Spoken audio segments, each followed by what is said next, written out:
नमस्कार। कोरोना इस समय हमारे देश में कहर बरपा रहा है। इसके लक्षण क्या हैं और इसका घर पे रह के कैसे इलाज करें, इसके बारे में चंद अहम बिंदुओं को जल्दी जल्दी हम डिस्कस करते हैं।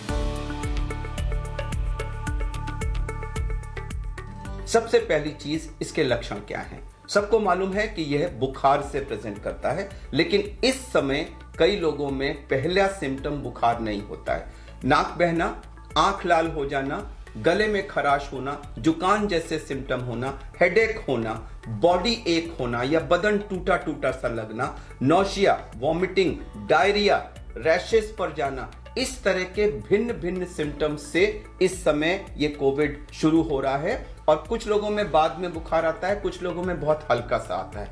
इंपॉर्टेंट चीज ये है कि आज के परिप्रेक्ष्य में जहां इतना मैसिव इन्फेक्शन कम्युनिटी में है, अगर इनमें से कोई भी सिम्टम आपको हो तो वो कोरोना है, अनलेस प्रूव अदरवाइज। अब इनमें से कोई भी सिम्टम होने की स्थिति में क्या करें? आइडियली हमको तुरंत टेस्ट कराना चाहिए, आरटी-पीसीआर टेस्ट कराना चाहिए। प्रॉब्लम यह है कि इस समय कई जगह आरटी-पीसीआर टेस्ट अवेलेबल नहीं है या उसके लिए वेटिंग लिस्ट है, और आप करा भी लें तो कई जगह 3-3, 4-4 दिन में रिपोर्ट आ रही है। तो जब तक आप रिपोर्ट नहीं आती तब तक क्या करें? सबसे अहम बिंदु इस समय यह है कि कोई भी सजेस्टिव सिम्टम अगर है जो मैंने एन्यूमरेट किए इनमें से, तो आप रिपोर्ट का वेट न करें, तुरंत उसको कोरोना मान के अपने को क्वारंटाइन करें। इस समय जो 3.5-4 लाख के लेवल पे हमारा इन्फेक्शन जा रहा है, उसको रोकने का एकमात्र तरीका यही है कि हर सस्पेक्टेड व्यक्ति टेस्ट की रिपोर्ट आने से पहले अपने को क्वारंटाइन कर ले। अगर आपने ऐसा नहीं किया और 4-5 दिन तक आप अपने को नेगेटिव मान के घूमते रहे कि जब पॉजिटिव डिक्लेयर होगा तब मैं क्वारंटाइन करूंगा, तो उस बीच में आप अपने घर के और अपने आसपास के बहुत सारे लोगों को इन्फेक्शन दे चुके होंगे। इसलिए बहुत अहम बिंदु है कि सस्पिशियस सिम्टम होते ही अपने को क्वारंटाइन करें। उसके बाद ट्रीटमेंट शुरू होता है। आरटी-पीसीआर रिपोर्ट अगर पॉजिटिव आई तो आप कोरोना हैं, लेकिन अगर नेगेटिव भी आई तो सिम्टम्स को हम इस समय कोरोना मान के ट्रीट कर रहे हैं, क्योंकि 30 से 35% केसेस में रिपोर्ट नेगेटिव आती है और आजकल शायद ये नंबर कुछ ज्यादा ही हो रहा है। इसलिए symptoms are corona. Positive report है तो ठीक है, नेगेटिव है तब भी हम उसको कोरोना ट्रीट करेंगे। अब आया ट्रीटमेंट पार्ट। तो इसमें 90% लोगों को माइल्ड सिम्टम्स होते हैं जिसका होम ट्रीटमेंट हो सकता है। मगर मैं बता दूं कि होम ट्रीटमेंट का मतलब सेल्फ ट्रीटमेंट नहीं है। होम ट्रीटमेंट का मतलब है घर में रह कर के डॉक्टर की निगरानी में ट्रीटमेंट। आपका फैमिली डॉक्टर हो, आपके आसपास के डॉक्टर हो, गवर्नमेंट हॉस्पिटल के डॉक्टर हो, प्राइवेट हो, जो भी हो, आप टेली कंसल्टेशन करिए, उनसे टेलीफोन पर एडवाइस लीजिए और उसको घर में रहकर फॉलो करिए। ये बहुत अहम बिंदु है। सेल्फ ट्रीटमेंट कृपया ना करें। अब मैं आपको कुछ चंद बिंदु ट्रीटमेंट के बता देता हूं, जिसमें हम 6M अप्रोच जिसको कहते हैं। 6M क्या क्या है? पहला M है मिक्सिंग, यानी कि मिक्सिंग ना करें। दूसरा M मेडिसिन के बारे में। तीसरा M है मॉनिटरिंग अपनी कैसे करें। चौथा M है मील्स के बारे में। पांचवा M है माइंडसेट एंड एक्टिविटीज। और छठा M है मूवमेंट टुवर्ड्स हॉस्पिटल। हॉस्पिटल कब जाने की जरूरत है। इन 6 M को हम जल्दी से डिस्कस कर लेते हैं, मगर मैं दोबारा कह दूं कि यह केवल एक आपकी सहायता के लिए है। कृपया इसको फाइनल डॉक्टर से एडवाइस ना माने। आप किसी न किसी डॉक्टर से टेली कंसल्ट जरूर करें होम ट्रीटमेंट करते समय।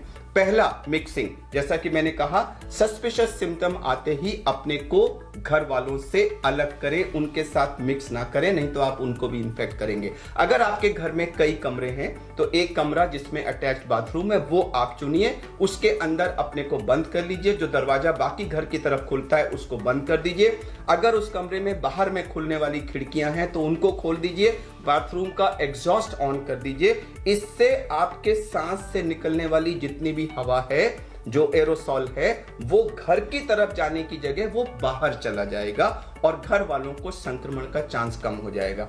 जो आपका खाना पीना वगैरह आना है वो कमरे के बाहर एक स्टूल रख दीजिए और उस स्टूल पे वो खाना रख देंगे और हट जाएंगे वहां से। आप अच्छी तरह मास्क लगा के दरवाजा थोड़ा सा खोलिए, वो खाना उठा के अंदर ले लीजिए और फिर दरवाजे को बंद कर दीजिए। इससे आप दूसरे लोगों को संक्रमित होने से बचा सकते हैं।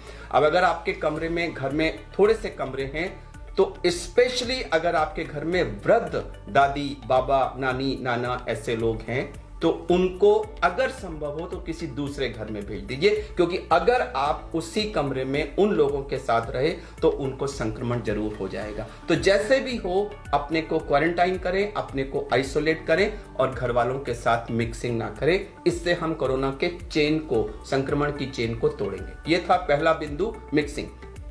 दूसरी बात आई मेडिसिन की। मेडिसिन क्या क्या ले? तो जो मेडिसिन सबसे इंपॉर्टेंट है वो है बुखार को रोकने वाली पैरासिटामोल। बुखार हल्का भी हो सकता है और 102, 103, 104 तक भी हो सकता है। बीच बीच में आएगा जाएगा ऐसा भी हो सकता है और कंटिन्यूस हाई भी हो सकता है। बुखार से हमारा शरीर एकदम टूट जाता है और उसको कम करना बहुत जरूरी है। तो हम 650 मिलीग्राम पैरासिटामोल को 6-6 घंटे पर लेने के लिए कहते हैं, जिससे प्रायः बुखार उतर जाता है। अगर इसके बाद भी बुखार ना उतरे तो हमें बीच में फिर कोल्ड स्पंजिंग यानी कि ठंडे पानी की पट्टियां हाथ पे और पैर पे और माथे पे रख के बुखार को उतारना बहुत जरूरी होता है। सबसे जरूरी दवा इस कोविड की पैरासिटामोल है। अब उसके अलावा बहुत सारी चीजें दी जा रही हैं, vitamin C, vitamin D, zinc और बाकी सारी चीजें, वो आप ले सकते हैं। डॉक्टर के प्रिस्क्रिप्शन में अवश्य वो लिखी होंगी, लेकिन मैं ये बता दूं कि उनसे कोई पहाड़ चेंज नहीं आने वाला। जरूर लीजिए, उनसे कोई नुकसान नहीं होता है। कुछ एंटीबायोटिक्स दी जा रही हैं, जैसे कि एजिथ्रोमाइसिन और डॉक्सीसाइक्लिन, वो भी ज्यादातर लोग प्रिस्क्राइब कर रहे हैं। लेकिन मैं क्लैरिफाई कर दूं कि रिसर्च में माइल्ड सिम्टोमेटिक केसेस में उनके देने या ना देने से आउटकम में कोई फर्क नहीं पड़ा है। आप ले लें, मुझे कोई ऑब्जेक्शन नहीं है, लेकिन उनसे गैस्ट्राइटिस वगैरह काफी होती है। माइल्ड केस में अगर आप नहीं भी लेंगे तो कोई फर्क नहीं पड़ेगा। सबसे जरूरी चीज है पैरासिटामोल। अगर आपको गले में खराश वगैरह है तो कोई एंटी एलर्जिक भी लेते हैं, और अगर डायरिया वगैरह है तो उसके लिए भी, नौशिया वगैरह है तो उसके लिए भी टैबलेट्स हैं। मैं टैबलेट्स का नाम यहां नहीं बताऊंगा, मैं रिकमेंड करूंगा कि जब आप डॉक्टर से कंसल्ट करें तो ये बता दें, वो उसके लिए आपको लिख देंगे। तो ये तो थी मेडिसिन। कुछ और मेडिसिन भी दी जा रही हैं, आइवरमेक्टिन है, हाइड्रोक्सीक्लोरोक्विन वगैरह है। मैं दोबारा कह दूं कि किसी भी रिसर्च में इन मेडिसिन से आउटकम में कोई फर्क नहीं पड़ा है। तीसरा अहम बिंदु है मॉनिटरिंग। मॉनिटरिंग कई चीजों की करनी है। एक, हमने अपना टेम्परेचर 4-4 घंटे पे मॉनिटर करना है। बेटर होगा कि अगर आप उसका चार्ट बना लें। सबसे ज्यादा इंपॉर्टेंट मॉनिटरिंग है हमारी ऑक्सीजन की, जिसमें कि एक पल्स ऑक्सीमीटर आता है, जिसमें अंदर आप देखेंगे ऑन करके तो एक तरफ रेड लाइट आती है। वो रेड लाइट नाखून की तरफ होना चाहिए और उसको आप प्रॉपरली अंदर डाल दें और डाल करके उसको 1-2 मिनट वेट करें। उसमें एक वेव फॉर्म आता है, जब वो वेव फॉर्म स्टेबलाइज हो जाए रेगुलर, तब जो रीडिंग आती है वो फाइनल रीडिंग होती है। बीच में एक आध रीडिंग अगर लो आ जाए तो उससे घबराए नहीं। और ऑक्सीजन और हार्ट रेट, दो चीज वो दिखाता है। ऑक्सीजन हमारी 94 से ऊपर होनी चाहिए, जरूरी नहीं है कि 100 हो, 95, 96, 97 जो है 94 के ऊपर नॉर्मल है, उसको जरूर मॉनिटर करें। अगर आपकी 94 से नीचे कभी भी आती है तो वो एक डेंजरस साइन है और हमें उस पर तुरंत उसका संज्ञान लेना है। तो एक टेम्परेचर मॉनिटरिंग करेंगे, आप ऑक्सीजन की मॉनिटरिंग करेंगे, और अगर आपको डायरिया बहुत ज्यादा हो रहा है तो ये भी मॉनिटरिंग करेंगे कि कितना आपका फ्लूइड लॉस हो रहा है, क्योंकि उससे आपको डिहाइड्रेशन की पॉसिबिलिटी होती है। और आप ये भी देखेंगे, रिलेटिव्स को देखना चाहिए कि पेशेंट की कॉन्शियसनेस लेवल में तो कोई फर्क नहीं पड़ रहा है और उनको कहीं बहुत सीवियर फीवर वगैरह की वजह से एग्जॉशन तो नहीं हो रहा है और एक्सेसिव कॉफ वगैरह तो नहीं है। तो इन सब चीजों की हम मॉनिटरिंग करेंगे। पेशेंट को रेस्ट करना चाहिए, लेकिन रेस्ट का मतलब बिल्कुल ये नहीं कि आप टट्टी पेशाब भी बिस्तर पे करेंगे। आप रेस्ट करिए, लेकिन बीच बीच में उठिए, थोड़ा बहुत एक्सरसाइज करिए, हाथ को ऐसे ऊपर किया, नीचे किया, शोल्डर को थोड़ा सा मूव किया, चेस्ट को थोड़ा सा मूव किया, थोड़ा सा बिस्तर के आसपास चल लिए, टॉयलेट तक गए, तो थोड़ा बहुत मूवमेंट आपका जरूर होना चाहिए। बहुत अहम बिंदु है मील्स का। लोग बुखार होते ही खाना पीना बंद कर देते हैं या तरह तरह की जंक चीजें खाने लग जाते हैं। सबसे अहम चीज है आपको हाई प्रोटीन डाइट लेनी है, लो कार्बोहाइड्रेट और लो फैट। फैट यानी कि जितनी भी चिकनाई वाली चीजें हैं और खासकर से जो बाजार से आने वाले जंक फूड्स हैं, कृपया उनको पूर्णतः अवॉइड करें। कार्बोहाइड्रेट यानी कि पेस्ट्री और इस तरह की जो मीठी चीजें हैं वो भी जहां तक संभव हो कम से कम मात्रा में लें। आपको प्रोटीन चाहिए। प्रोटीन किस में मिलेगा? नॉन वेज फूड में प्रोटीन होता है, लेकिन उसको कम से कम घी में बनाएं। एग्स में प्रोटीन होता है, वेजिटेरियंस के लिए पनीर में प्रोटीन होता है, सोयाबीन में 40% प्रोटीन होता है, तो सोयाबीन का आटा का रोटी बना लें, सोयाबीन की किसी भी तरह की प्रिपरेशन ले लें, इन सब में प्रोटीन होता है। फ्रूट्स को, फ्रेश फ्रूट्स को ज्यादा से ज्यादा मात्रा में लें। फ्रेश फ्रूट जूस भी ले सकते हैं। जो कैंड जूसेस वगैरह बाजार से आते हैं उनको जहां तक संभव हो अवॉइड करें। बहुत इंपॉर्टेंट है कि आप हर थोड़ी थोड़ी देर में, आधे आधे घंटे में कुछ ना कुछ खाते रहें ताकि पेट में कुछ ना कुछ खाना पहुंचता रहे, जिससे गैस्ट्राइटिस कम होती है। पानी की मात्रा यानी पीने वाली यानी लिक्विड्स की मात्रा 24 घंटे में 2.5 लीटर से ऊपर होना चाहिए, अनलेस कि आपको किडनी की या हार्ट की कोई प्रॉब्लम है और फ्लूइड रिस्ट्रिक्शन पे है तो अलग बात है। अगर आप नॉर्मल पर्सन हैं तो आपको 2.5-3 लीटर फ्लूइड जरूर लेना है, जिससे बॉडी में डिहाइड्रेशन ना हो। तो ये हुई हमारी मील्स की बात। बहुत अहम बिंदु है हमारा माइंडसेट और हम कैसा सोच रहे हैं। इस समय पूरा देश एक पैनिक की स्थिति में है, हर घर इसकी वजह से टेंस है। मैं आपको बता दूं कि जब हम पैनिक्ड होते हैं, टेंस होते हैं, परेशान होते हैं, तो उस समय हमारे शरीर में बहुत सारे स्ट्रेस हार्मोन्स रिलीज होते हैं। एड्रेनलिन उनमें से एक है। उस समय हमारे शरीर की स्थिति ऐसे ही होती है जैसे कि गाड़ी को आप फर्स्ट गियर में जब स्टार्ट करें। आप इमेजिन करिए अगर आप किसी गाड़ी को फर्स्ट गियर में स्टार्ट करके 100 किलोमीटर ले जाएं तो इंजन का क्या हाल होगा। तो उसी तरह से अगर आप अपने को टेंस रख के कई दिन तक रखेंगे तो सोचिए शरीर पे कितना बुरा असर पड़ेगा। हमारा इम्यून सिस्टम कम हो जाएगा, हमारे बॉडी की इन्फेक्शन को लड़ने की कैपेसिटी कम हो जाएगी।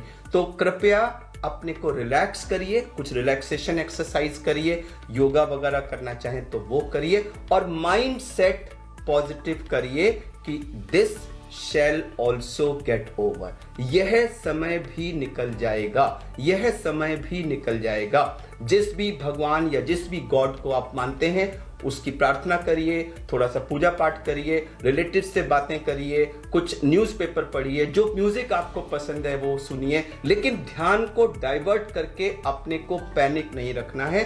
अगर आप पॉजिटिव माइंडसेट में रहेंगे तो मैं आपको विश्वास दिलाता हूं कि आपकी रिकवरी फास्टर होगी, और अगर आप बिल्कुल पैनिक और टेंस मोड में रहेंगे तो आप अपने को मॉडरेट या सीवियर डिजीज की तरफ पुश कर रहे हैं।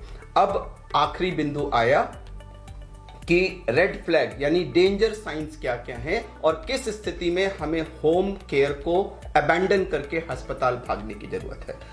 कभी भी अगर आपका ऑक्सीजन 94 से कम आ रहा है तो आपको तुरंत हॉस्पिटल को संपर्क करना चाहिए।